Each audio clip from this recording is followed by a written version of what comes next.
All right. Well, hello, everybody. Most of you know Tom Baker, but if you don't, he's a professional skydiver. He's worked as a tunnel instructor, load organizer since 2011. Maybe I have that date wrong, I'm not sure. He's got over 12,000 skydives. He's been part of multiple world records, competition, film productions, and demos. And I'll let him explain what he's going to be talking to you about today. So, Tom, off to you. Yeah. All right. It's good to see everyone. Glad to see at least someone's got a beer. There you go. Cheers, buddy. So the whole point and discussion this afternoon, evening, morning, depending on where you're at, is to talk about problem solving and dissecting your skydive. So it's not necessarily about progressing skills, but making your next skydive, more importantly, safer, and ways to approach problems, how to debrief and dissect those actual skydives, and along with that, solutions making that next skydive much safer, cleaner, and hopefully more enjoyable, where you can walk away, cheers your buddies, have another beer, and yeah, progress and learn and share that information and learn with everyone else alike. So what I'm going to end up doing is I'm going to give a few video examples. We'll talk through the situations that happened, and then furthermore, we'll probably discuss a little bit more in depth. I'm going to get some feedback from some of the participants as well, people that have been in these scenarios, and get their point of view of these actual videos as well. So I'm going to start off with a near miss on deployment. What the whole general picture is, we had an angle group of about 6 or 7 people. On breakoff, one of the participants ended up breaking that plane, the center plane, and crossing over into another sector of the actual skydive, making it a little bit exciting for one of the participants. So without further ado, I'm going to show you his view. Max, the gentleman in the Red Bull hat, you guys are going to see his view of what happened. So let me pull that up for you and check this out. I'm pretty efficient with this stuff. Bam. All right, everyone give me a thumbs up if you can see the queued video. Sweet. So this is Max's view. We'll play it in real time, and then we'll talk about what happened. So here we can see it's a great skydive. We've got 3 belly flyers, 3 back flyers. It starts to get towards the end of the jump as we flatten out. Everything's pretty standard, clearly 1,000 feet away from those clouds, and roll over to deploy from the belly. As this happens, one of the participants has a near miss. So let's break that down a little bit more. What happened? We had a near collision on deployment, right? It's a little bit exciting. If we look closely, this is a GoPro on wide view. We all know GoPros, they don't show a lot when it's that close. So this is very close. This is very dangerous. So what I'm going to do is I'm going to switch screens for a second and show you that same skydive from another view. So as we see that same skydive from another view, it's going to tell a little bit more of the story. So, let me get you guys up on my screen. Screen share. Bam. All right. So give me a thumbs up if you guys see a label that says Carly's view and the same skydive from a different perspective. We all see it? Awesome. So clearly, again, we have 3 belly flyers, 1 camera flyer. We can see Max over here in the Red Bull helmet in the top left corner. As we see Max over there, 3 belly, 3 back. Jump's going awesome. Stoke is high. Everyone's moving fast, progressing well. But what we do see here in real time is we got the flyer towards the center of the frame, just a little bit behind, and the young lady rolls to our back, clearing her airspace, and deploys. What's really apparent, can you guys see my move my cursor? Yep. So if we watch this gentleman right here, he's just a little bit behind, a little bit off level. Now, when it comes to these skydives, we plan the breakoffs, we plan the skydive, and we even plan on getting in the plane. So everyone's on the same page before we even set foot in the plane in regards to what breakoff and what everything's going to look like. So we can see towards the bottom end, starts falling behind, falling a little bit behind, but also where is he looking right now? It appears he's looking to, as we're viewing, to the right of the screen, meaning he can clear his airspace and track in that direction. However, him being a little bit behind, he's slightly blind to the formation and lost sight of him. Now we can clearly see the two people on the far left of the screen, one on their belly, that's myself, one on their back, continuing in a straight line. And as that straight line continues, this gentleman in the blue and black clearly starts merging across our plane, resulting in that near collision. So coming back to me, stop sharing. Hello, I'm back. What happened? We had a near miss. We had a near collision. Why did it happen? Because one of the participants started trailing behind ever so slightly, lost sight picture of the formation, but also wasn't in complete control on his breakoff. And what I mean by that is he didn't have everyone in sight. He should have been doing, from his perspective, a left shoulder turn away from the formation to clear his airspace and actually deploy. So why are we talking about this? The actual mechanics of what happened, we can go in depth with for a long period of time. We're talking about this in regards to being able to truly break everything down moment by moment and frame by frame to find the true cause and root of some of these scenarios that happen, right? We don't want to just land from the skydive, come to the ground, and be like, oh man, that was super sketchy, or oh wow, that was really terrible, or oh, you know, and we've all seen it. We've all been on those jumps, or we've all been on the ground when you see someone landing from a very stressful skydive that they just look and want to point blame immediately. What our goal here is to have us work together, hopefully again, get to cheers, have a beer with our friends at the end of every day, but figure out what we can learn from it, how to learn from it, and how to progress from it. So what did we learn? We learned to be more disciplined about breakoffs. We learned to be more disciplined about heading control on our breakoffs and the plan itself, right? So as we do that on these breakoffs, make sure you know the plan, make sure we're comfortable with the planned skydive, and make sure we know what everyone else's plan is doing, because as everyone else has that plan, sometimes they don't always go to plan. And sometimes things change and we need to be able to react in the moment. So being prepared and being ready on that very moment can potentially save your life. Max, do you have any comments on that skydive? No, not really. Well, no, not really. I have plenty of comments, but I don't have to say them right now. Cool. So again, the whole goal and point of this discussion and this topic is to figuring out how to problem solve and dissect each skydive, each video, not necessarily the problems themselves. It's just the process of it.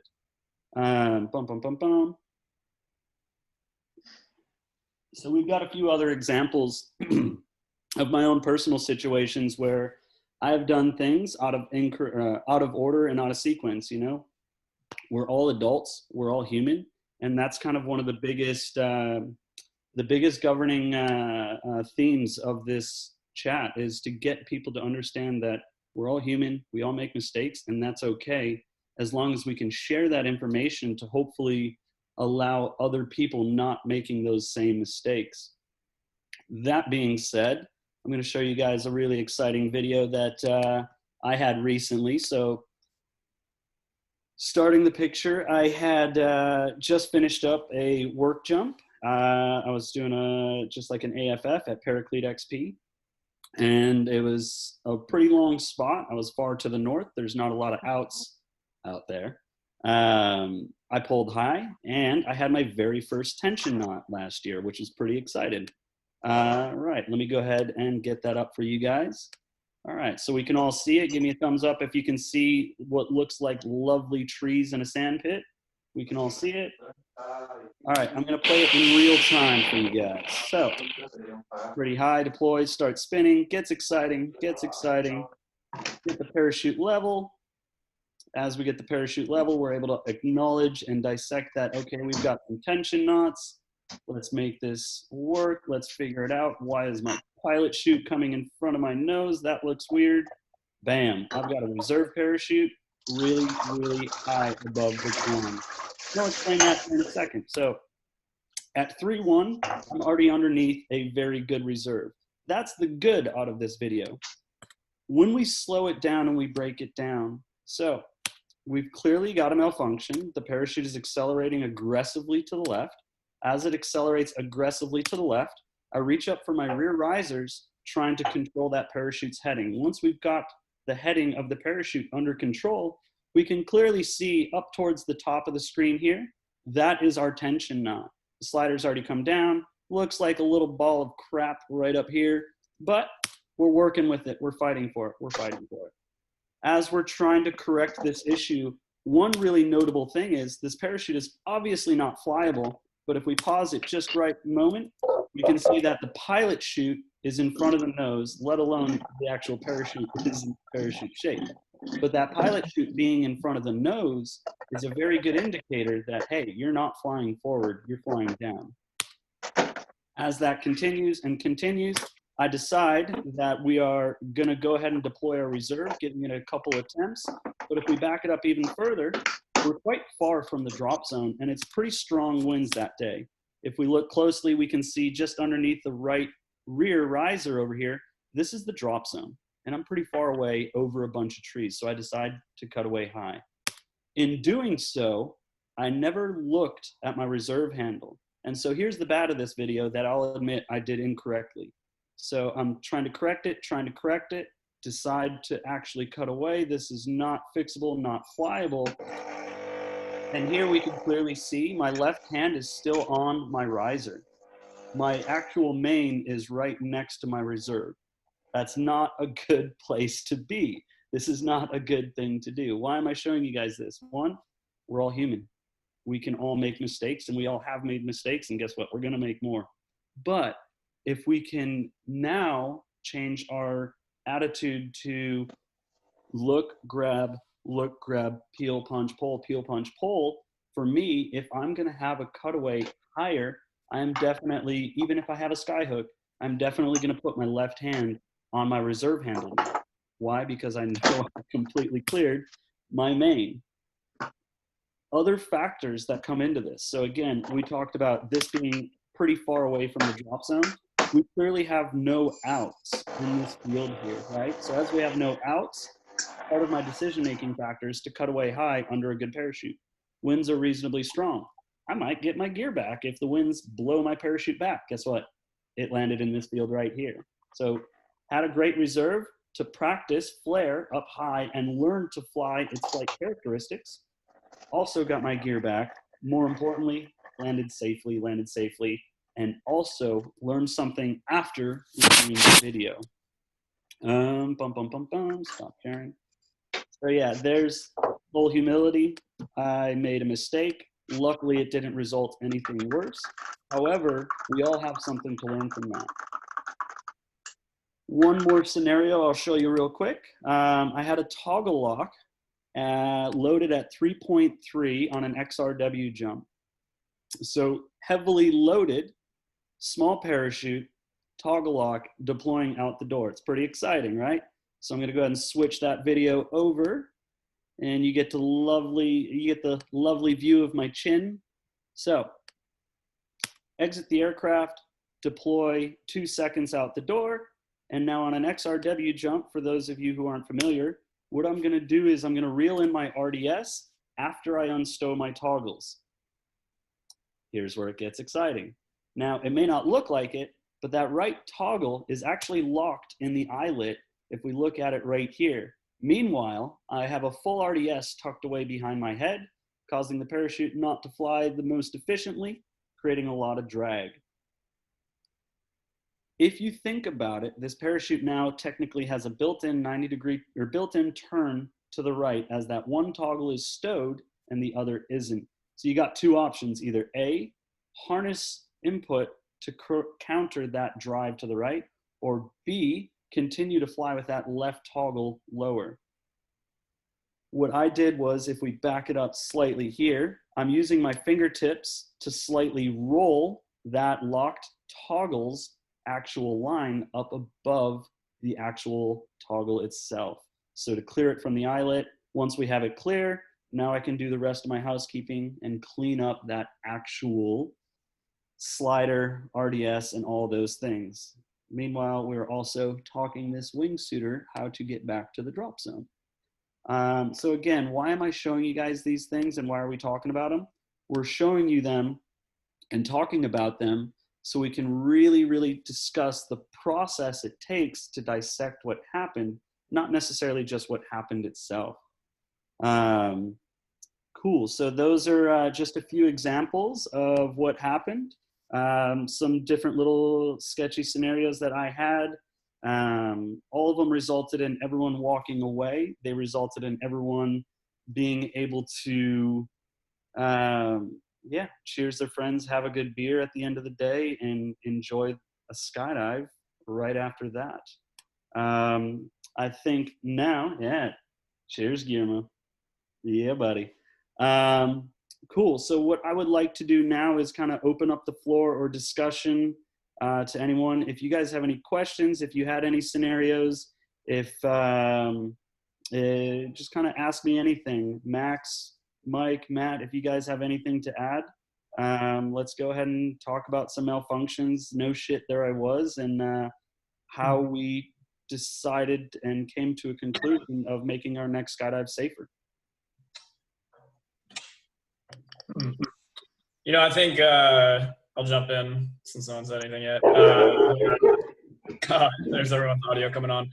I feel like one of the biggest things with you know, that decision-making process is like after something happens, it starts, you know, maybe even before you hit the ground, like there's that whole, you're pretty amped up and a lot of times you're scared, you know, and it's easy if it's an incident that involves someone else to get like mad at them. You know, I think that's like step one for most people if they have like a near miss with somebody, is like get angry at them, you know. And, that doesn't really solve anything. And, you know, someone told me a long time ago, like there's a really fine line between fear and anger. And I think that holds true, you know, like if you recognize that that's what's happening, that you're having that response, you're scared, and that, you know, like maybe you can take a step back for a second, like you're still alive, presumably, if you're angry. So like maybe take a step back for a second and try to deal with some of that fear and get that anger to go away, and then have like a rational conversation and take those steps forward to make it better for the next time or make sure that it won't happen again or whatever. Yeah, I completely agree with that too. It's, you know, skydiving is inherently an emotional sport, and people, you know, more often than not let the emotional side of things get the better of them during these exciting situations. But, you know, if we have one of these exciting situations and we learn from it, but more importantly, we can share that with the community in a very educational and progressive manner, it's something that could potentially save someone's life. So, you know, there are situations where, you know, people want videos deleted or things not shown or this or that. And, you know, that's a bummer because some of these situations could potentially save someone's life. Like, let's be real, you know, we're very rarely reinventing the wheel with skydiving. A lot of these things, a lot of these jumps and a lot of stuff has already happened. And if we can present that in a respectful and formal manner to where it doesn't have to happen again, and, you know, it could potentially save that one person's life, it's, you know, it's almost invaluable, you know? Yeah, for sure. Yeah, and get it, Hero. I'm trying to unmute you, but there you go. Yeah, what you just said is really true. For those that doesn't know me, I'm an air traffic controller in one of the most busiest airports in the world. It's Charles de Gaulle Airport in Paris. And actually, what I often find out is that we tend to forget that, but as skydivers, we're part of the whole aeronautical world about aviation. And aviation actually promotes what you just said, because statistically speaking, the knowledge of all together brings up much more information than anyone is gonna learn by himself in his own journey. No matter he's a coach, he's a super experienced skydiver, he's gonna jump 10,000 jumps in his career. It means nothing compared to just a year of drops on operation. And so putting things in common and building room for people to be able to speak out of the issues and the problems and stuff is going to be a great help for everybody to actually have a chance to experience the situation at the bar, just talking with people and understanding the ins and the outs before having to solve it in real situation at the moment it is happening to him. And this is one point. And the other point is that, well, we are human. You said we are going to make mistakes, and we are human. And also our brain is only able to process a limited amount of information in a given period of time. And actually, the skydive is a fucking short period of time. So our ways to counteract those, well, difficulties is to plan ahead. And for better planning, we need to have chances to think about whatever could go wrong.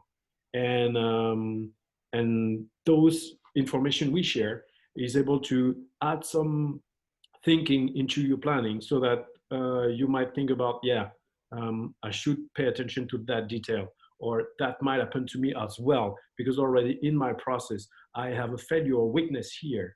And this is a great chance for everybody to keep going and get better.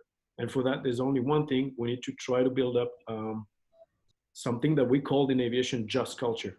It is possible for someone to give a feedback and not be blind for giving a feedback, because what he's doing at this moment is not saying I'm an asshole or I did a mistake, but that mistake could happen to someone else. And for the others, try not to judge at that moment, but try to understand how we all could do something better about it for increased safety. So that's really interesting what you're trying to do here, and I totally support. And I feel like it is absolutely what we should think about more every day when we skydive, no matter if we've been involved into the situation. And that's one thing that we're trying to create. And by no means am I claiming that, by no means am I claiming that I know all the right answers and know this or that. But one thing that I am very proactive with is compartmentalizing and being able to break things down to the finest degree and finest second, and actually try and get to the root and cause of each situation. You know, it's once we start closing those doors and closing those avenues that things progressively become more dangerous. And simply put, you know, maybe reconsider how we go about our thought process when it comes to skydiving safety and sharing that safety information. It's a cool topic, and it's a really exciting topic for me because I like getting nerdy. And obviously, most of us, we've probably either high-fived, skydived, or been on the same drop zone together, or if it's Guillermo, we talked about, you know, exit order and air traffic with skydiving versus actual aircraft. But I love when people challenge me. I love it when people come to me with a problem. More importantly, I love it when people have the ability to tell me I was wrong about something, because that's an opportunity for me to learn and progress, becoming more safe and a much more well-rounded, educated skydiver. And I hope and I wish that within reason and obviously respect, that everyone else kind of starts adapting that attitude, because, man, the whole goal is to get old. I want to be old and skydive with you guys when we're having to skydive with the trifold cane, and we can hobble off the drop zone and landing area with our sweet new hover rounds that actually hover in 40 years. C license. See?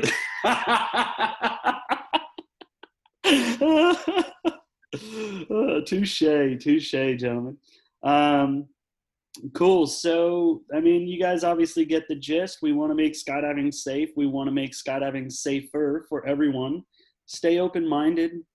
Don't be afraid to ask questions, and listen. Absolutely listen, ask questions.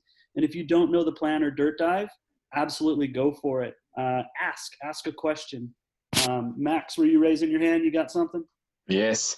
No, it's just something I noticed a lot is that when we land from a skydive, we tend to be very emotional, whether it's positive or negative emotion, and that emotion a lot of time gets in the way of the actual information. So when we talk about a scary scenario or close call or whatever, we a lot of times the emotion kind of masks the actual information, and that's where a lot of the value gets lost in a conversation. So I think the intention after a jump, even when people are like emotionally loaded and like basically point the finger and blame someone else, or they're angry or they're scared, the intention is actually to talk about it and to have a discussion of how this happened and what to do to prevent it.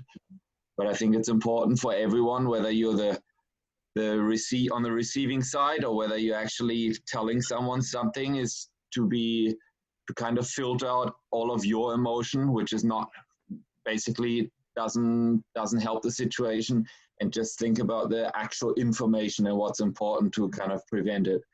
And if everyone does that after a jump and just kind of filters out all the emotion and just thinks about what is important to share with the rest of the group, then you actually get to the core of it all really quick and learn something, and then you can move on. And everyone knows if they fucked up. That's not important at that point anymore. You know, it's already happened, so it doesn't change anything. It's just important that everyone understands how that situation occurred and what to do to prevent it. I see Luis Pernetto just joined the conversation as well. But Max, that's a really good point. And hello, Tommy. What's happening? Yeah, buddy. Louis. Yeah, Luis, hello, you got everyone. video, bud? Hang on. Yeah, let me figure this out. So Luis, if you're just joining us not too long ago, the whole idea and whole discussions about problem solving and learning from a previous skydive and making the next one. So there he is. Yeah, Luis, welcome. The whole idea of the conversation is, how do we make the next skydive safer? More importantly, how do we dissect our videos and appropriately decide what truly was the cause and root of issues? For those of you that don't know Luis, you probably just started skydiving yesterday, but he has a plethora of knowledge and information, taught me quite a bit in the beginning of my career, and I'd love to hear his words on this subject. Oh man, I'm just coming in, so Just throw him under the bus. I'll kind of let you guys keep going, and as I hear more, then maybe I'll join in. Yeah, for sure, for sure. Does anyone else have anything to add? No shit, there I was stories, or times it was challenging to actually dissect a video or dissect a problem to a skydive, and how to go about it.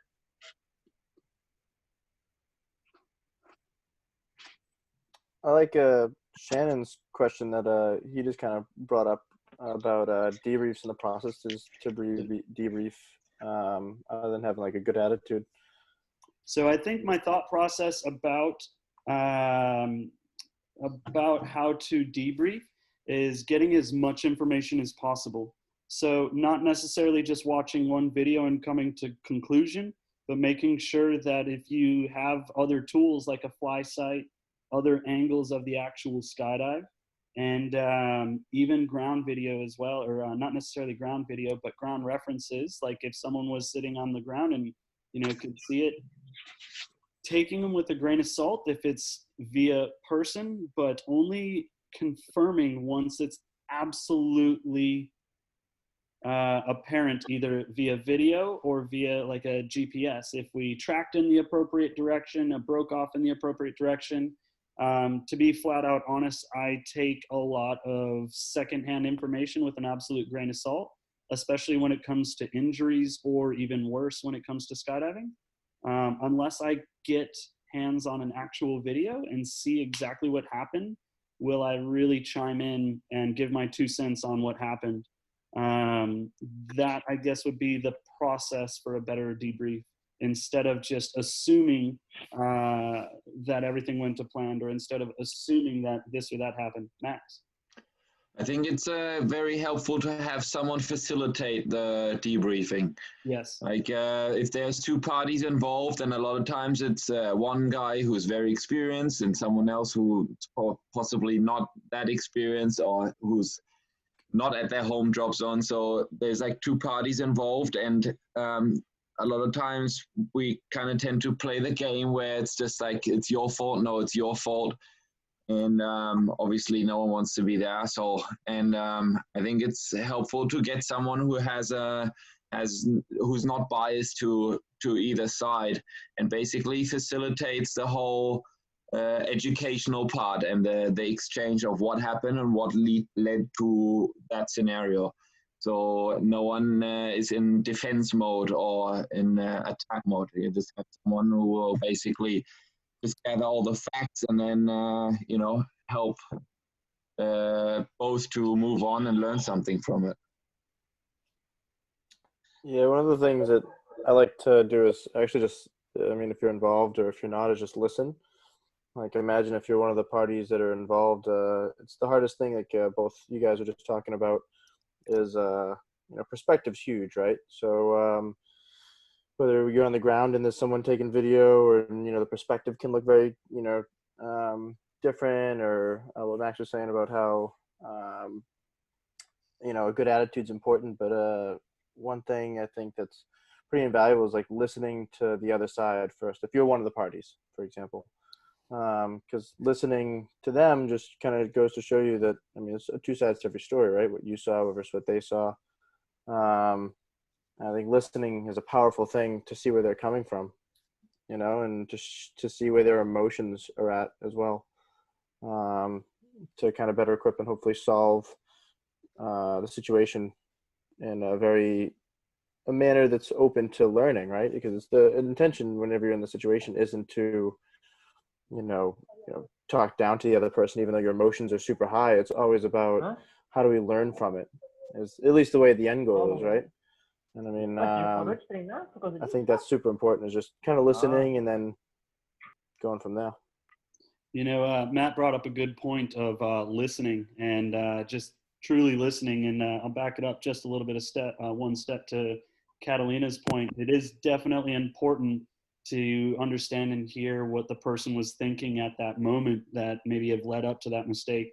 It also helps paint that full picture, and that, coming back full circle, touches on what Matt was saying about listening, being able to listen to each party. And I'm looking at this screen right now, and, you know, I'm looking at least half a dozen people that I've leaned on multiple times as far as, hey, what do you guys think about this? Hey, what do you guys think about that?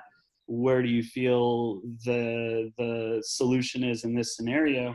And having the ability to remove yourself and remove your ego and just simply listen. And sometimes I guarantee you there's, I'm looking at faces right now that I've disagreed with strongly, but they were right.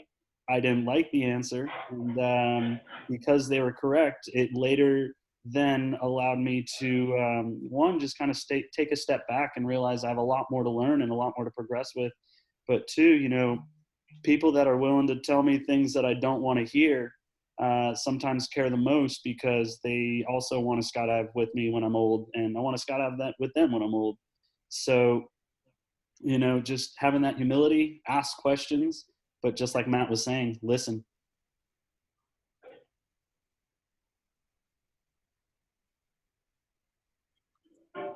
Yeah, if I may. I think. Yeah, Luis, get it. I can also add that still in the job, we are having situations, you know, with their aircraft involved and many passengers, and sometimes it's pretty tough. One thing that is important is also to try to stay factual.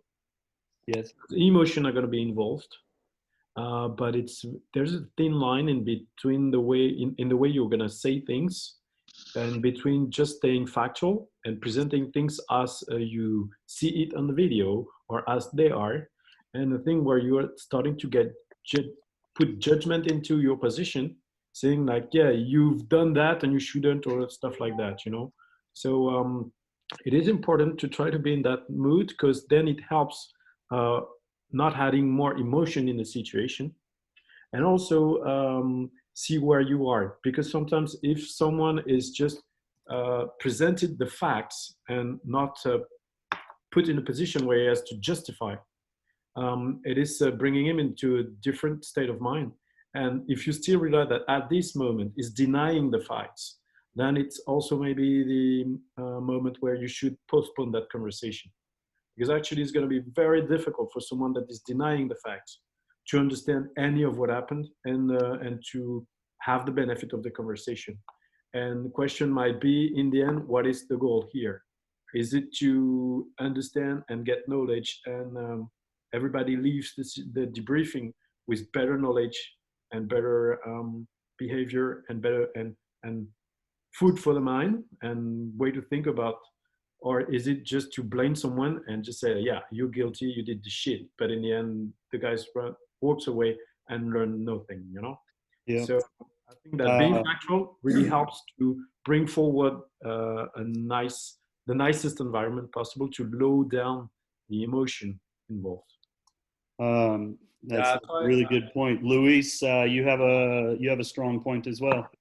Yeah, no, I was just gonna mention that I feel like also when mistakes like that are made and are very serious, there's also stages of after this happens, you know, because a lot of times like all the points that I've heard mentioned are like super valid and make a lot of sense, but I feel like we also have to remember, it helps me at least a lot to think about it in stages and feel like give it the proper time to discuss it after. You know, you definitely wanna see all the perspectives and you want to let everybody talk and all the stuff, but definitely like making sure that everybody has taken their needed time in order to be able to talk about it, so that they don't get offended, so that you don't offend someone, you know, and stuff like that. So sometimes like really like being aware of these stages, it helps me like stay calm and be able to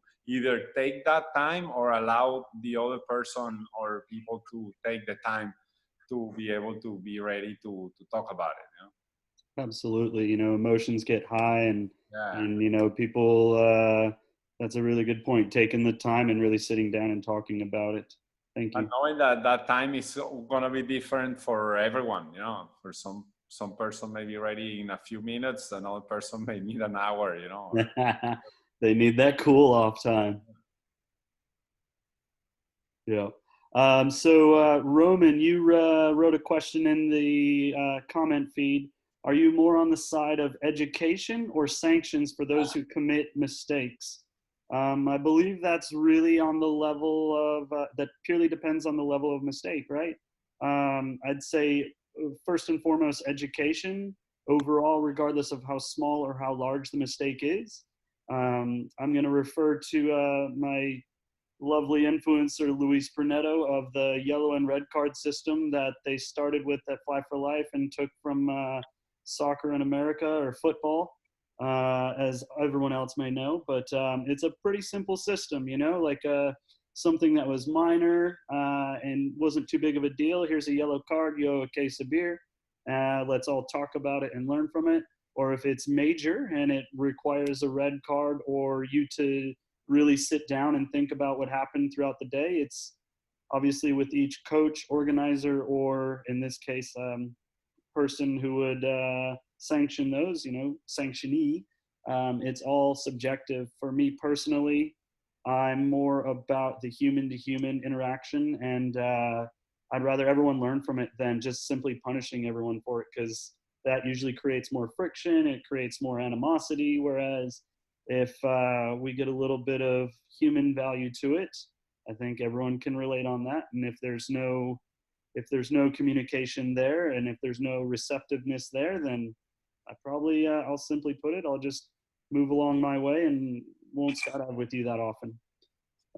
Mike, you had your hand raised. Yeah, I have something to weigh in on that. You know, like, I think there's a place for both, like both education and sanctions, unfortunately. But I feel like a lot of it comes from like two things. Like one is attitude and the other is the ability to like do something. So if you're talking about a sanction as like sitting somebody out, like if they display they're not capable of something, and then like that requires sanctioning, they can't continue to endanger other people. But the other side of it would be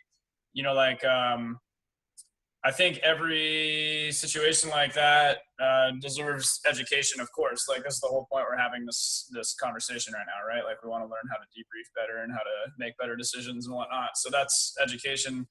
And I think if you've educated somebody to the point where they comprehend the ins and outs of the mistake or whatever it was, and then it turns into something that was like a blatant violation of that, regardless of the knowledge. They're not ignorant or misinformed. They're totally informed and aware and still making bad decisions or selfish decisions that are endangering other people. Then, like, of course, at that point, sanctions are the only thing you can do, right? Like, you can't have that person just continuing to make those decisions. So I feel like, not just on the level of severity, but also the mentality coming from the person at the butt end of that conversation.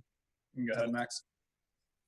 I think it's still your choice if you want to jump with those people, like even if there are no sanctions, like your sanction basically is you're not going to share a jump with them again, like if they're aware of the rules, or if they can't fly safely and you're not happy with it, you can just always opt for not jumping with them, whether they get a yellow card or red card or whatever. It's up to you if you want to jump with them, Absolutely. And that's one of the greatest things is, you have the choice to participate with these people or not. At the end of the day, we're all grown adults. So you're an adult, make an adult decision, and everyone's decision is different. Luis, you got something? Yeah. Since you mentioned the yellow and red card, in the end, like a lot of the idea behind the system, it's like, first of all, obviously that we learn to own our mistakes, and we learn to actually we learn the value of our mistakes for the community, and for ourselves. And then basically, like, a little bit of what we talked about, like it was mentioned, a bit of the punishment, that would be like bringing the case of beer. And but in the end, like the way I like to see this, it's like you're paying like a driving fine that you got, but instead of like the money going to the state, it's just gonna go to the community, and something that they're gonna enjoy at the end of the day, So I feel like that's the way that we found that it makes it the most helpful. And obviously, like trying, like we're saying, really like not hiding our mistakes, but really bringing them out there. Because like just like we were maybe in that situation really lucky and weren't able to and were able to be okay with it, maybe we save somebody else that will be in the same situation and and won't be so lucky to make it, So our mistakes are extremely valuable, and we should not be ashamed of them, for sure. Absolutely.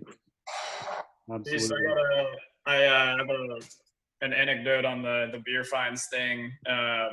I don't know. I mean, I'm sure a lot of people in this conversation do, but maybe some of them don't. Somebody told me this a while ago that the beer fines, like, it's not just a shitty punishment to make fun of the person who messed up. It's like Louis was saying, like a community. I mean, yeah, for sure, please pay your beer fines, but it's a community thing, and the purpose of it, I guess the idea behind it or whatever, other than, like all the things I just mentioned, is to share those beers with the people. And the idea would be, like, if you bring a case of beer to the drop zone, the first question is like, like, what did you have to do? Or like, why did you do it? And then you have a conversation with somebody, and then maybe you learn something from that conversation that you have with them, and you get better, or you share the information and they get better, like one side or the other. So like our community kind of already has this neat built-in system of sharing these things that have happened to us, and it's just like happens to be over alcohol, which is one thing we're really good at as a community. So it certainly is. It certainly is. I mean, yeah, I think definitely getting the picture. We all want to work together. We all want to skydive together. And I heard a really cool expression not long ago. I don't know the person very well, but I've high-fived him a bunch. And I believe you, Matt Leonard. I believe you've never tried alcohol. But I heard a really cool expression that I've high-fived this person a bunch of times, but I don't really know them. And I think we can all relate to that, where we've high-fived someone in the loading area or the plane, and but we don't know them personally. We may not even know their name. I mean, I've high-fived people dozens of times and I didn't know their name, but we still had that connection, and we still had that, bond and willingness to work together as skydivers and progress as skydivers. I want to back up a couple of steps. Catalina, I believe you were referring to the video I showed earlier of the breakoff. She wrote, "It may be anyone's fault, even the leader of that jump. Maybe the hand signals were a little bit confusing. Could be any amount of things that may have happened." Catalina, was that referring to the video I showed of the breakoff tracking? No? Something else? Okay. Just snowball. We'll move on to that later. No worries. Definitely the leader, for sure. For sure. Cool, guys. We're getting close to 50 minutes here. I think we've definitely, starting to go in full circle, and we all understand the main idea and main subject of one, Aria in Shannon's video is an adorable, beautiful little girl. Two, obviously that's number one. Two, remain open, listen, ask as many questions as you can, and try and truly compartmentalize and be truthful to how to make the next skydive safer. Because anytime we either A, withhold information, or B, we just try and immediately post blame instead of getting to the root or the cause of that problem, that information may be very valuable to someone else's life later down the road. And that's such a great thing. Getting closing, I believe Aria and Shannon are in probably the same house, but different rooms, I'm assuming, just talking to each other on our chat. If anybody has anything else, I think what I would like to close with is be humble, ask questions, and try not to point blame, try and share knowledge, progress knowledge, and don't be afraid to look dumb. I think pretty good at it sometimes, So yeah, anybody else has anything? I think we can start wrapping this up. Big Nose. Yes, sorry, but I remember when I was in Australia for a funny farm. The general briefing was really interesting because that one guy in charge of the safety talk was actually not doing a lot of free fly, a lot of free fall at least. He was doing crew and canopy flying, and he all reminded us, you guys spend tremendous time dirty diving, walking like crazy assholes all around, doing all your shit, but you don't spend a split second to think about what happens after the free fall part is finished. And I think that we all can learn from that, because in many occasions we never talk about it. We just don't talk about the canopy colors, the amount of guys, where the other groups are going, what are the conditions of the canopy flying thing, who is doing what kind of turns and stuff. And it was true that we are planning so many things, from the getting at the climb out, the positioning, the grips, the little details of techniques, of so much shit into the free fall, and we don't talk at all about the canopy part, where actually in the sport is where we kill the most people or injure the most people. So I think, well, this is something we could add also as we go on the safety picture. It's not a bad way to end it. Guys, if you have any questions personally about situations that you've experienced, you've been involved in, please send me a message, send me the videos, and I'm happy to break them down with you guys.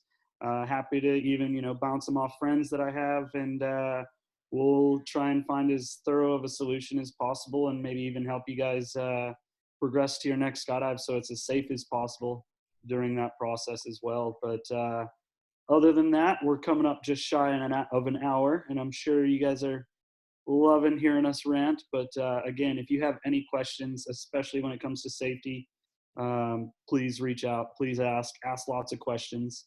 What's the easiest way to find you if people want more information, coaching, or anything else? What's the best access? You can reach out, either send me a message on Facebook or Instagram. I should be able to respond to that. Otherwise, quantumflightllc.com. That will at gmail.com. That will give you guys a lot of. That's my email, and that can give you guys some information regarding. God damn it. That can be an easy line of contact for everyone. So Quantum Flight LLC, I can put it in the link, or just reach out on social media, and then we can start contacting and discussing videos and situations. Awesome. Thank you, Tom. And thank you, everybody that participated. I think there's a big benefit to everybody being here and being able to talk to each other, because I love the live videos as well, but I really enjoy this back and forth with the participants and being a community and hearing everybody out as well. So thank you again. Tomorrow, PD is going to have a live with Fred and Vince. So on the PD Facebook page tomorrow at 12 p.m. Eastern time, definitely recommend it. And I'll see you guys on the next one. Thank you very much for coming out. Cheers, guys. Thank you. Bye. Later.